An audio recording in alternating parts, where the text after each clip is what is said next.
Question of the day: mirrorless camera or iPhone 12 Pro? Which one is better? Which one is better suited for you? Or if you have a DSLR camera, should you use that versus using your iPhone or your Android phone, whatever phone you have, your Google Pixel? Just a phone in general. The latest ones, all these new fancy features on there. They shoot 4K, 120, 4000, whatever it is. You know, these cameras on these phones are getting more intelligent. They're getting better, and they're keeping up with the high-end photography gear, right? So I want to give to you what I think is the best choice for you and for myself. But firstly, thank you for joining me. This is Tony Never Show. Let's dive into it. So I'm using the Canon ESLR mirrorless camera. That's what I use for my professional work. I do use a DSLR for kind of hobby work right there. So I have a 5D that I always kind of bring around with me. It's a little bit hefty, so I don't use it a lot for professional work, but it's a great hobby camera. Which brings me to my first point is usability. So if I carry the 5D Mark II out with me, heavier camera, I gotta have a camera bag for that, and I gotta have extra lenses for that, right? Or I can bring my iPhone 12 Pro and use that, and it works just as fine. The issue there is you don't have as much control, right? So which one is better suited for you? Well, firstly, using any kind of professional camera or higher end camera that has, that lets you go out of auto mode to manual mode, there's a learning curve.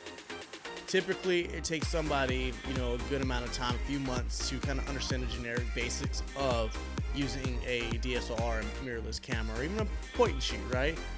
In manual, at least. Auto does a great job in a lot of these cameras nowadays, and you can just leave it in auto if you are that type of person that likes to get pictures of your kids at soccer games or football games. You want to be able to have the lens to reach out and get a better looking photo. The difference with, from a camera to your cell phone is, again, like I said, the learning curve right there. You can just pull your cell phone out, snap a picture. The phone is going to do everything for you. You don't have to worry about it. It's done. That's beautiful. And it makes it easier for you to access too, just as well, because you always have your phone in your pocket. Outside of always having your phone in your pocket, you have the ability to just as well have some stylistic control with your phone. I know the iPhone 12, they now shoot in RAW, which is great. So you get a DNG file that you can upload to Photoshop or Luminar, whatever photo editing app you use. But it's still a DNG file, so you're not getting full access to the image. Unlike using a DSLR mirrorless camera, you have RAW formats that you get right off the back. You have better control over how that photo looks in the end.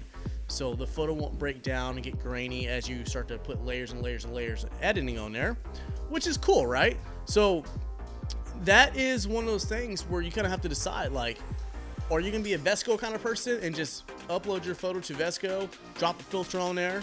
Or do you want to be able to go back, remove some stuff, blemishes, fully control like the colors of the image? Maybe you have a beautiful sunset and you want to add a little more red tones to it. You have that ability to do that with a RAW format on your DSLR mirrorless camera. Your phone, not so much. It'll start to break down as you start to change those colors, as you start to add more saturation. Maybe you pull the saturation out and the photo just starts to crumble. So that's one of those things where if you want to have full control of your stylistic, mindset, I would 100% suggest DSLR or a mirrorless camera. So once you finally get those photos nice and edited, either from your camera or your phone, the one thing you want to do out at the back is share it, right? You want your family, your friends, your colleagues, everybody to see these photos that you have. And the best way to do that is to upload to social media: Instagram, Facebook, Twitter, YouTube, right? You want to upload those photos and those videos so people can see them and you can be proud of your work. The best way to share and the fastest way to share is with your phone. You can snap a picture, upload it directly to Instagram, or snap it inside the application itself and it's already uploaded. You cannot do that with a camera per se. And I think we're getting closer to the time where your cameras are already fully loaded with your social media platforms and boom, upload. There are some cameras out there that will allow you to do that right off the bat. I'm not gonna say there's not, because I'd be lying, but there are some cameras that do allow you to upload to social media right away.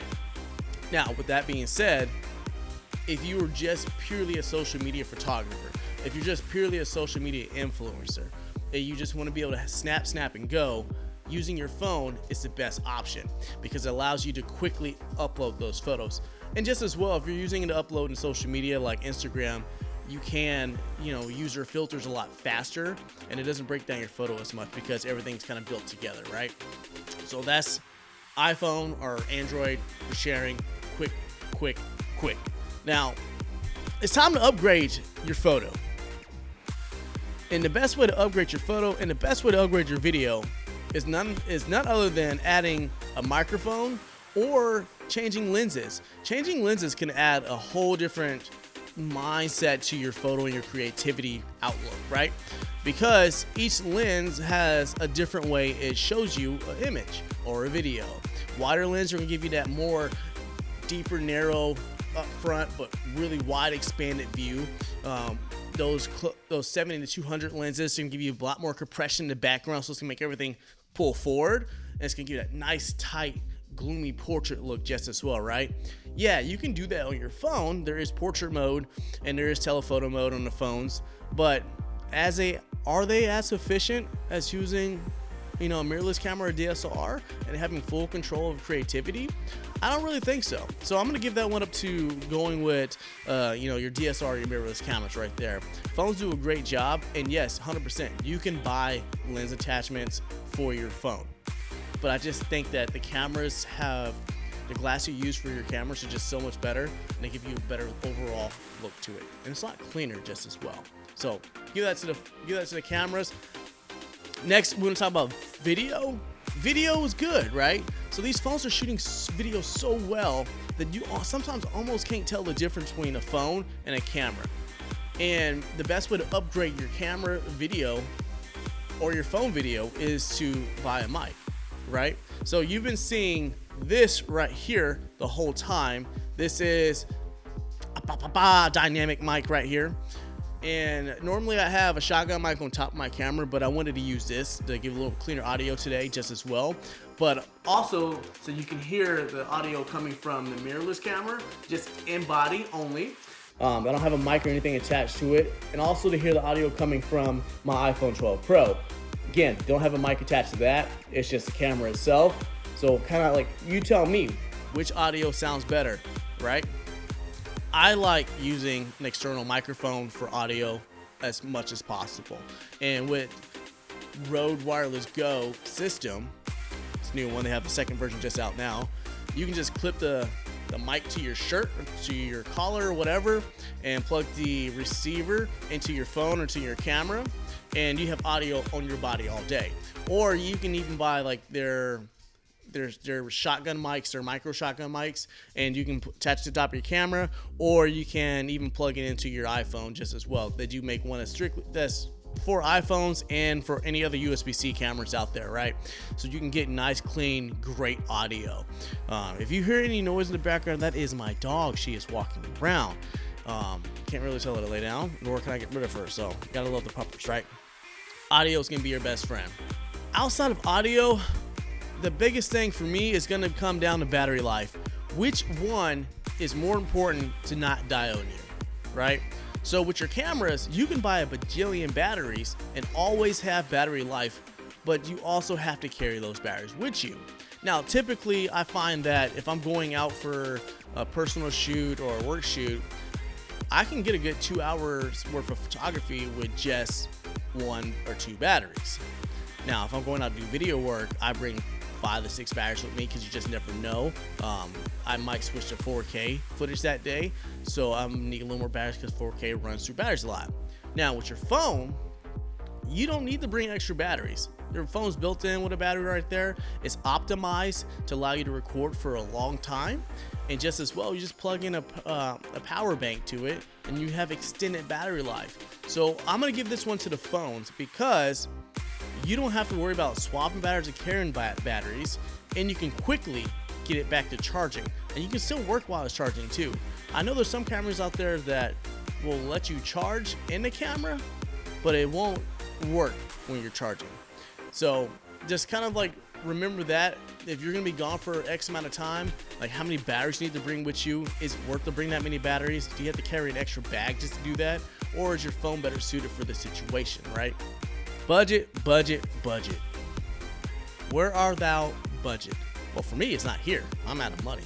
Hopefully you're not, right? Pandemic's got us all crazy with money. We're running this way, running that way, just to make a few bucks, right? So when it comes down to budget, which one's better? If you don't have a budget, 100% use your phone.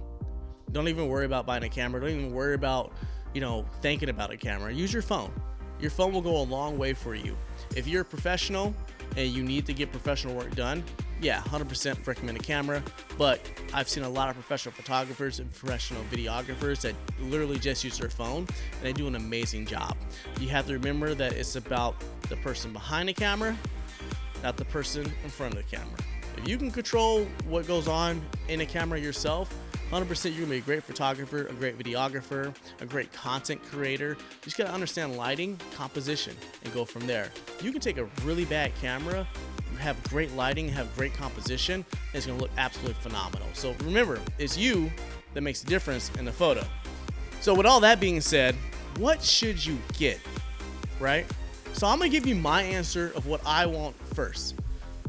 I 100% think I'm better suited having a mirrorless camera. Just point blank. I enjoy the control of everything from start to finish. It's nice having a separate body versus my phone to take photos or video with. And the reason why is because if I just have my phone, I won't pull it out to take a video or take a photo. Capture a video or take a photo. I just won't do it. But if I have my camera, there's just extra baggage with me, and it reminds me, hey, Tony, take a photo, grab a quick clip of this scene going on right now. It's wonderful. My phone, not so much. Now, for you, if you're a pro, get a camera today. If you don't have one, go get one. Look at your budget, of course. If you can afford one, wait for it, save up. There's gonna be cameras there no matter what. You don't have to have the newest thing, but just make sure you buy what's best suited for your line of work, correct? You don't need to spend $4,000 to $6,000 on a camera if you don't have the budget for it. Just go out to the store and pick up like a Sony a6000 or a6400. You can get them for like under $1,000, or the Canon RP. You can get the kit with a 24 to 105 lens, I think for like $1,300, right? And you're good to go. Now, let's keep going on that one, right? So if you are just a hobbyist and you just love taking photos, you have the best of both worlds. You can really choose between which one you want and which one you don't want. Now, as a hobbyist, there's a lot of wildlife hobbyists out there, or a lot of sports fans. I recommend getting a camera if you are that kind of person that has a high frame rate. Budget-minded people, phone, or grab a point and shoot, like the Sony RX, 107 or something like that, right? Grab a point and shoot, the Canon GX Mark II, Mark III. Point and shoots, or just use your phone. Point and shoots are cool because they fit in your pocket really easily, and they don't cost a lot of money, and they take great photos. I carry a Sony RX 104 with me to take photos when I'm at the zoo with my kids. Now, the downside to that one is it's a little bit older. It doesn't have a microphone input, so I can't really attach a mic to it. I can record audio externally, but I can't just like plug a mic into it. So that's one of the downsides to that. But it does allow me to remember to use my camera just as well.